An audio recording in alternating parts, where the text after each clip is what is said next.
the Book of Enoch? Oh man, the Book of Enoch, powerful book. You know that Enoch was a real powerful man because he's talked about in the Bible, yet his book is not in the Bible. It was left out by accident on purpose.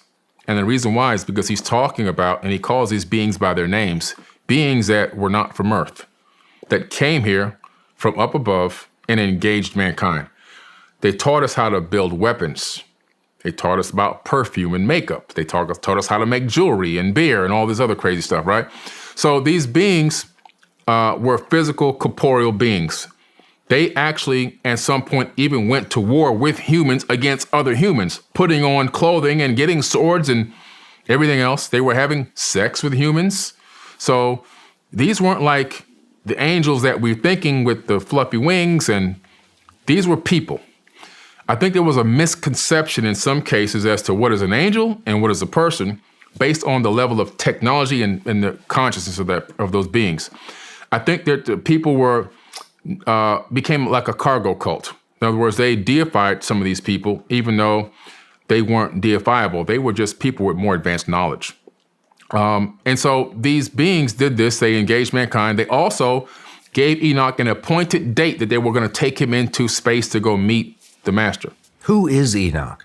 Enoch is, he's a half human, half Anunnaki, according to some of the texts. So one of these, he's a quote unquote demigod, supposedly. So he was, his father was a god with a lowercase g, and his mother was a human being, supposedly. This is what the stories say. How mythological is that? We can't really understand it. But he was special. He had offspring, he had a family, and these beings that came to visit gave him an appointed date that he would be taken away from Earth.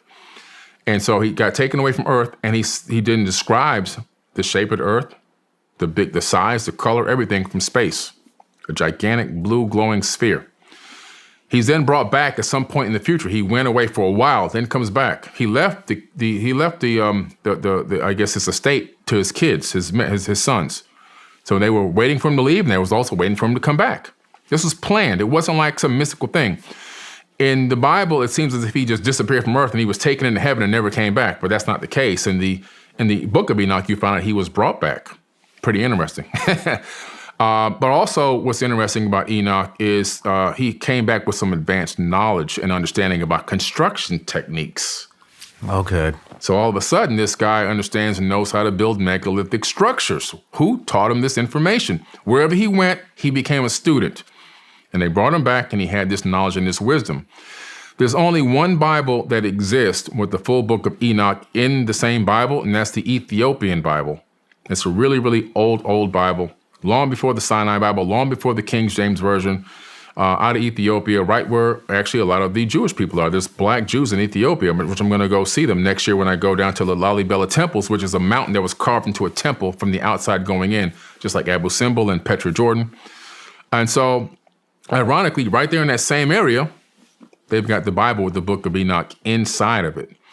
But the reason why it was left out is because he was taken away, taught an advanced construction knowledge that nobody had the capability of knowing.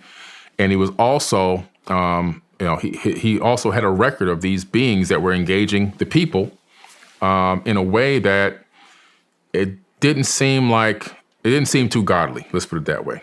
And so that part was left out as well. Why do you think Enoch was chosen? It may have been chosen because according to the ancient records, his father wasn't human. In other words, he was half Anunnaki or Atlantean in some way. Just like Ziusudra, a.k.a. Noah, was also half Anunnaki or Atlantean. In the Epic of Gilgamesh, same scenario. I believe it was Enki that was his father. And when Noah was born, or Ziusudra is his real name, when he was born, he didn't look like his, brothers and sisters or his family members. His hair was different, his eyes were a different color, his skin was a different color and everything else. So it's pretty interesting. And so again, he was spared. And when he got spared in the ancient Sumerian tablets, Enki and Enlil, they had a big fight because Enlil wanted the people to be wiped out, and Enki saved enough people that they can survive and re-kickstart civilization.